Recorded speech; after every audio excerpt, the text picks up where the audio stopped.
Hey y'all. For the past week, I've been working on a unique Backrooms game, which uses genetic patterns to procedurally generate levels.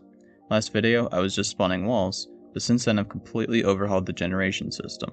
There's giant rooms, holes in the walls, holes in the ceiling, pillars, stairs. It's all powered by a new system of genetic mutations that keeps the layout balanced but interesting no matter where you go.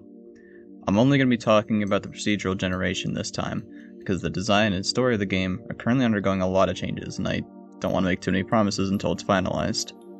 With that out of the way, let's talk about the Backrooms. After trying multiple different methods of procedural generation, from intersections to overlapping rectangles, I've decided the best method for the Backrooms is use cube-shaped sections. It's a bit like Minecraft if the entire world was indoors, liminal. Where these cubes get placed is determined by a piece of text called the cursor DNA. It's based on real-life DNA, or deoxyribonucleic acid. Basically code that we have in all of our cells that determine genetic traits, things like whether you have wavy or curly hair, or like what color your eyes are. The procedural generation in this game uses something very similar.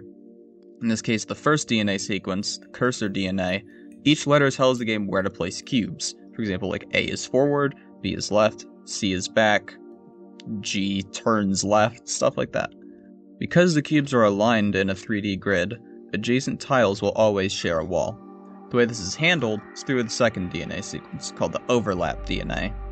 Most of the time, the wall is simply removed, but depending on the letters in the overlap DNA, it might instead add arch or supports. This applies to the floor and ceilings too, so you should probably watch your step. And for more variation, there's also a chance for a structure to spawn in each cube. This is a shape that is placed in the center and serves to make the layout more interesting. For example, pillars, those little plus areas that you see.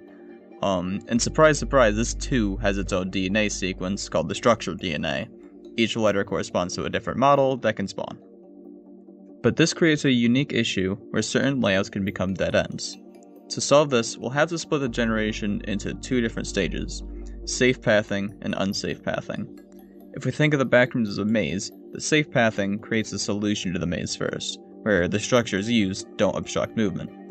Afterwards, the unsafe pathing creates branches and shortcuts using a full range of structures, with the understood risk that it might form a dead end.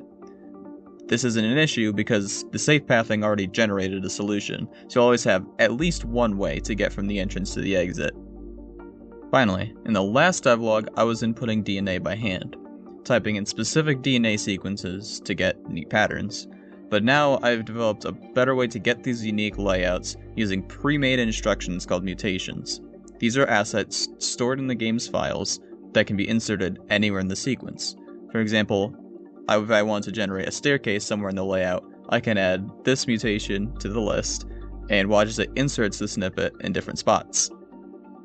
The end result of all this is a more powerful generation system that gives it full control over the design of the Backrooms. There's plenty more features to come to expand the diversity of the level structure, but that's for another devlog.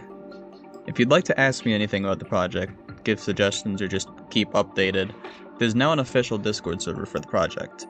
You can find a link to it in the description, so feel free to check it out. Also, if you're interested in these kinds of liminal space projects and would like to see more of what I do, like the video and subscribe to the channel. I'm still trying to find my space in the algorithm, so this kind of support would be greatly appreciated. And with that, see y'all next time.